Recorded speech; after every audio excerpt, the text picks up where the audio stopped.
নমস্কার বন্ধুরা, কেমন আছেন সবাই? মাদার ডটার কিচেনে আপনাদের সকলকে জানাই অনেক অনেক স্বাগত। চলুন আজ বানাবো কিছু সবজি দিয়ে একদম ঝুরঝুরেভাবে ফ্রাইড রাইস। এটা বানানো যতটা সহজ, খেতেও ভীষণ ভালো লাগে। তো এটা বানানোর জন্য লাগবে আমাদের বিম কড়াই, ফুলকপি, ক্যাপসিকাম, গাজর আর কয়েক টুকরো লেবু। লেবুটা নিয়েছি কারণ লেবুটা দিয়ে ভাতটা বানালে ভাতটা ভীষণ সুন্দর হয় আর একদম সাদা হবে। তো এটা বানানোর জন্য প্রথমে আমরা হাঁড়িতে জল বসিয়ে নিয়েছি, তাতে দিয়ে দেব পরিমাণ মতো নুন আর তেল। আমরা যে চালটা এখানে ব্যবহার করেছি সেটা 2 ঘন্টা আগে ভিজিয়ে রেখেছিলাম। এরপরে চালটা তুলে নিয়ে দিয়ে দেব লেবুর রস, দিয়ে ভালো করে নাড়িয়ে চাড়িয়ে ভাতটা করে নেব। আপনাদের বলে দিই, আমরা প্রতিদিন যে চালের ভাতটা খাই সেটাই ব্যবহার করেছি। এরপরে ভাতটা হয়ে গেলে নামিয়ে নিয়ে ভাতের জলটা ঝরিয়ে নিতে হবে। এরপরে কড়াইয়ে সাদা তেল বা ঘি গরম করে নিয়ে তাতে গোটা গরম মশলা ফোড়ন দিতে হবে। এরপরে দিয়ে দেব সবজিগুলো। প্রথমে ভেজে নেব বিম কড়াই দিয়ে ভালো করে ভেজে নেব। তো তারপরে ভাজা হয়ে গেছে, এরপরে দিয়ে দেব কেটে রাখা গাজর। গাজরটা দিয়ে হালকা নাড়িয়ে চাড়িয়ে দিয়ে দেব নুন। অল্প করে এখানে নুনটা দিয়ে ভালো করে নাড়িয়ে চাড়িয়ে ভেজে নেব।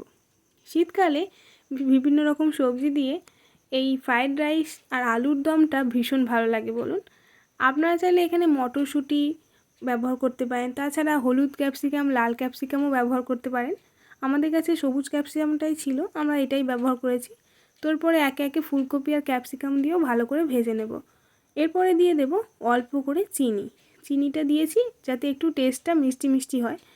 তো এরপরে ভালো করে ভেজে নিয়ে দিয়ে দেব কাজু আর কিশমিশটা। আপনাদের বলা হয়নি, কাজু আর কিশমিশটাও আমরাও চালের সঙ্গে ভিজিয়ে রেখেছিলাম।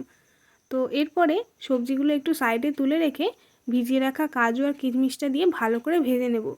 যেহেতু সবজি সব ভাজা হয়ে গেছে, তাই আমরা ভাতটা দিয়ে ভালো করে এবার নাড়িয়ে চাড়িয়ে ভেজে নেব। এখানেই হয়ে যাবে আমাদের ফ্রায়েড রাইস। ভালো করে একদম লো ফ্লেমে সমস্ত রকম সবজির সঙ্গে ভাতটা দিয়ে নেড়েচেড়ে নিলেই তৈরি হয়ে যাবে একদম ঝুরঝুরে ফ্রায়েড রাইস। দেখতেই পাচ্ছেন আমাদের তৈরি হয়ে গেছে ফ্রায়েড রাইস। দেখুন কতটা ঝুরঝুরে হয়েছে, ভীষণ সুন্দর লাগে আর দেখতে ভীষণ ভালো লাগে বলুন। সমস্ত রকম সবজি দিয়ে এই রকম ফ্রায়েড রাইস কতটা ঝুরঝুরে হয়েছে দেখুন। আপনাদের কেমন লাগলো জানাবেন। ভালো লাগলে লাইক করে আমাদের চ্যানেলটি সাবস্ক্রাইব করবেন। টাটা।